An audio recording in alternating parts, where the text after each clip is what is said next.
Hi, welcome to Interrogation. Comedians tell their own true crime stories, then we get to ask them questions about it after. The audience at this show can even text in their own crimes anonymously, and we read those live on stage. Gotta go. Guys, ready to see your next criminal? Woo! Come on! All right, very excited to have this guy on the show. He's a regular here at Comedy Works, one of the funniest guys in the state. Get loud right now for Mike Hammock, everybody! What's going on, guys? I want to address up front, I know what I look like. Officer. The reason I look so much like a cop is I was supposed to be a cop. I majored in criminology, I went to the police academy, I did everything to be a cop except listen to my middle school math teacher. All of our math teachers told us growing up, you better learn fractions and algebra, and you're gonna use math every day of your life. I didn't believe them. So my first day on the job as a cop, me and my partner, we roll up to the crime house, and the CO comes down the stairs, and he's like, there are 7 bodies in there. The bodies have been cut into 5 pieces. Rico took 4 of those pieces with him. He gave 3 of those pieces to Sally. Sally ate 1 of the pieces. Now we need to determine, I was like, Jesus Christ! That is too much horrifying math. So you'd think, looking like I do, I'd have good interactions with the police. A couple of years ago, I ran a stop sign. It was my fault. I ran through it. This guy pulls me over. But I'd been sick. I'd had a sinus infection. So as I went to give the officer my information, I had this big, fat, white antibiotic pill in the palm of my hand. So we kind of look at it for a second. He's like, do you have a bottle or a prescription or anything for that? And I'm like, this is going to sound suspicious. No. So he runs my info, comes back with his partner, never a great sign. And they go, hey, would you mind if we looked in the trunk of your car real quick? And I'm like, this is gonna sound suspicious because I can't actually open the trunk of my car. The lever doesn't work, I don't know why. The key doesn't work, I don't know why. So they look at each other like, there's no way to get in the trunk of your car. And I'm like, well, I can pull down the little middle backseat thingy and I can crawl up there with my extendable snow scraper and I can flick at the handle. Don't ever use this phrase with the cops. Like a tied up hooker, I can do that. So they look at each other and they go, yeah, go for it. So they put me in the backseat of my car up to my dumb wide hips with my extendable snow scraper. And this is an impossible handle to hit, by the way. I don't know kids get out of these situations, but I'm back there 6, 7, 8, 9 minutes go by of me just fuck, come on. And I'm kind of starting to panic because I'm like, do I have drugs in the trunk of the car? So finally I get it and it ka-chunks and it pops and I breathe a sigh of relief, and I wiggle my way out, and the cops are gone. Just gone, just not there anymore. And I guarantee you what happened is 1 minute in, they're like, you know there's no way he's a drug dealer. Do you want to just go? Yeah, let's just go. So, fast forward about a year from this. I was on Tinder at the time. Anyone here on Tinder? Really, just me, sure. Right. Yeah, that's where you recognize me. I'm the only person on Tinder. You fucking cowards.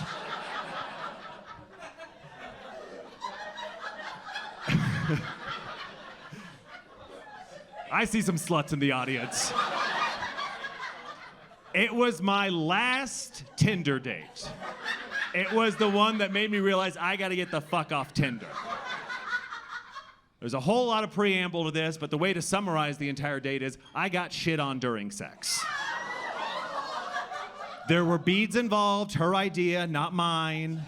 I panicked. I grabbed them, I threw them into the bathroom as hard as I could. I gathered up all of my clothes, put them on in her living room, and I ran out of her apartment drunk at 3 a.m. There were 2 things I wish I had realized were going on at that exact moment. 1, there had been a stabbing in her building that night, and there were a couple of cops and a news crew out front. 2, in the process of putting on my clothes, I'd smeared a fair amount of shit down the front of them. So I bust out of this apartment complex, drunk as fuck, and all I can see is the spotlight from the news camera on the front door, and a couple people. I think I'm being punked or I'm on candid camera, so I just look directly into lens and go, well, you got me, and just stumble off into the night. So I'm making my way. I still don't realize kind of the panic I've just caused in the shadows around the apartment building.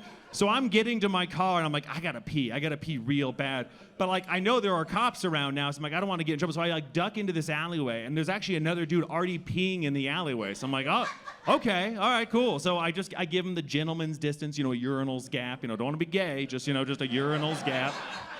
And I start to pee, and then my eyes adjust to the dark, and this guy is not peeing. He's getting a blowjob from a very enthusiastic another homeless man. And so as soon as I realize this flashlight from a cop's light just over my shoulder, going, hey, what the fuck's going on back there? And I realize at this moment, I have to separate myself from them in some way. Because if I go to jail with these guys, the story is very quickly gonna become, oh yeah, he was blowing him, and then this guy was gonna pee on both of them. So I just zip up my pants and go, I'm the shit guy. And I walk out, and the cop's like, you were the guy who just came from the apartment complex? And I go, yep. And he goes, that's not blood? I go, no, it's shit. And he goes, wait a second. Where were you trying to go right now? This is my car. This is my car right here. And he's like, hold on. You were in the apartment complex. And I'm like, yeah. And he was like, we got to search your car, dude. And I'm like, okay, I can't actually open the trunk of my car. And the cop, I swear to God, goes, no shit, that's you. He goes, how long were you back there, dude? Thanks, guys, that's the story, yeah. Mike, how many times have you shit your pants? Shit my pants? Yeah. As an adult? Yeah. As an adult in my 20s? Yes. As an adult in my 30s? And your 20s? Come on, man. I know you look good, but 20s is a stretch. That's okay. I have shit my pants once as an adult. Okay. That's good. I think that's strong numbers. I didn't shit. She shit on me. I didn't Okay, poop sorry. myself. You have to understand. She's the gross one. You have to understand, I'm hearing dribs and drabs in the back, and I'm like, Mike's disgusting. Yeah. Hey, Mike, when she shit on you, let's go back to that for a second. I think that's what we're going to be continuing to go back this to. whole time. I don't really care about the cop part. I just want to know about the dookie on your chest. When she shit on you, how did you leave? What did you say? How do you end that night? Not to get too specific with the logistics of No, the whole you can thing. go ahead. We kind of want the specifics with the logistics. But like I said, there were beads involved. Yeah. And I didn't have a lot of experience with that. Yeah. Have you ever started a lawnmower? Yeah. It was more my fault than hers. Yeah. Because I went too hard, too fast. Yeah. And she just lost control. So it was really on my chest. It's more just this area. Uh-huh. So you just have PTSD from all jewelry now? I can't go to Mardi Gras. Yeah. Too many beads. Just too many memories? Yeah, New Orleans is a haunted city for you, specifically. Yeah. Okay, so then when you left, were you just like, good to see ya? Bye? Well, she was like, oh my God, I'm so sorry. I'm like, don't worry about it. And then she was like, she was, I think, trying to clean herself up. So I literally just threw them into the bathroom trying to hit the tub. Yeah. And then I just had my pile of clothes there. I just picked them up, went into the living room. I didn't say anything. I just put my clothes on and I was trying to be careful with it. But when you when you try to keep deodorant off of your shirt when you're trying to put it on, I didn't outfold this shirt. So when I went to put it on, it just smeared all the way down the front of the shirt. Man. So wait, you just threw it in the tub? Yeah. Yeah, but I'm imagining you just whipping the thing like it's a projectile, you know what I mean? Just a dark doorway, and I know there's a bathtub in there somewhere. Yeah. So maybe the shower curtain was closed, and it just You weren't going to investigate. Yeah, I was like, I'm done. This is it. This was it for me. Immediately, it deleted Tinder. Yeah. You're like, does this happen on every day? Yeah. Any questions great. for Mike? Any questions? What's up? Oh, Did you finish? my God. Did you finish? Oh. Great question. Excellent question. Yeah, that's what we all perfect wanted to know. question. Yeah. As soon as I got back to my house. Yeah. Shower first, shower during. Shower during. Yeah. Also, weird way to find out you have a new kink. It just happens, everybody. The erection wouldn't go away. Yeah. Did you talk to her again? No, I never talked to her again. It really wasn't on purpose. No. I feel like you're feeling a lot of shame right now, and Oh my God! Rebecca? It was my fault. No, totally. Mine and her dad's fault. Absolutely. I mean, the excitement just takes a hold of you. You know what I mean? Just like you did with those beads. And yeah. Why do they make the finger thing at the end, the little like loophole? Like there's a little there's bead, and then like a little gas starter on the end of it. So wait, it's got like a loop at the end? There's like a little loop at the end. Oh, like you're winding up a toy duck that just like walks around? Yeah. Exactly that. That's a really good question for Corey's parents to answer. No, it's not. No, it is not. They've never had sex in their entire lives. And I will rest on that. Any other questions for Mike? Any questions? What's up? Oh, come on. Absolutely not. Wow, resounding from the women. No.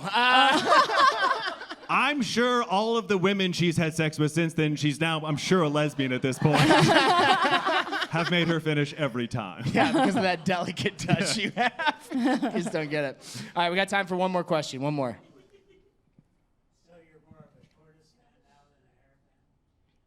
One more question from anyone? Yeah, who's dropping fables at the show? Is there? Oh, that's what he was getting at. Okay, thank you, Father Time. Anyway.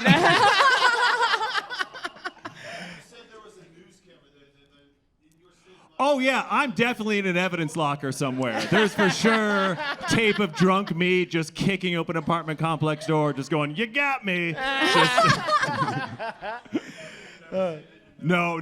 I don't think that made the 6 o'clock news. A slow news day. They're like, somebody started a woman like a lawnmower this afternoon.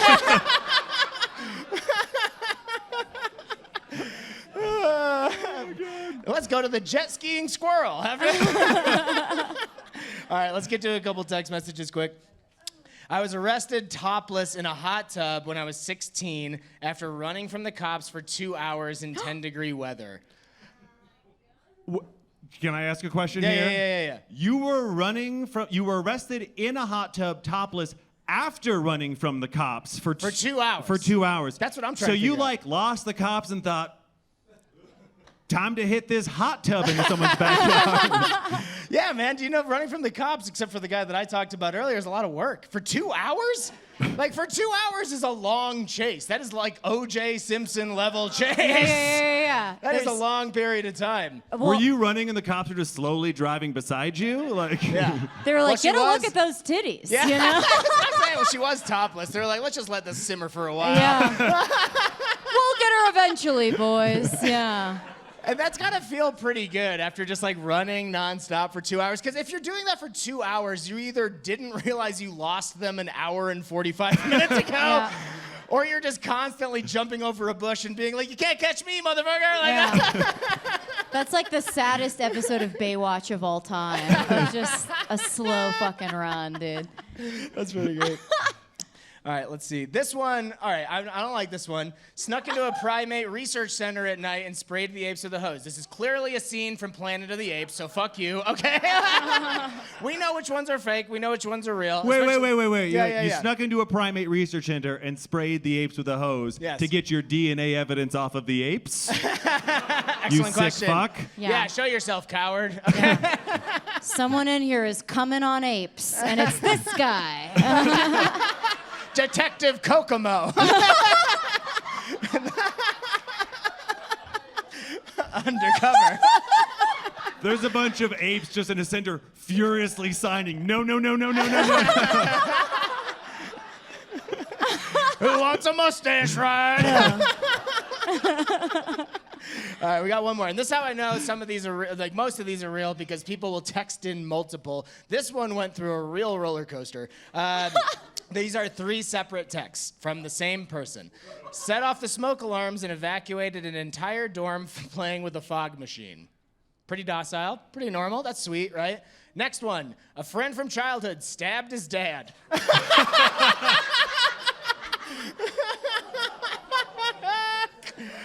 There's also a third. My father-in-law likes to steal traffic cones and use them to shut down random roads. See?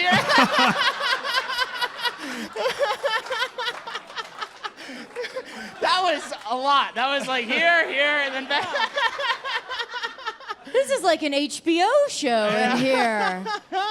I do want to say this just because my parents are here. So we stole street signs around town a lot growing up, and there was a specific street called Dingle Hole Road out in the country. Why anybody named it that, nobody has any idea, and that sign got stolen every 2 weeks, okay? My mom worked for the highway department for a long time, and she would come home and say, somebody stole Dingle Hole again. And little did she know there was 8 of them in our basement, you know? Corey, you should give one to the woman that Mike fucked. Leave it on her porch. Damn, dude. Just in memoriam. Yeah. Well, I should give one to her, too, clearly. All right, guys, that's going to do it for Mike. Keep it going for Mike Hammock, everybody. Here, Mike. Woo, woo, woo, woo.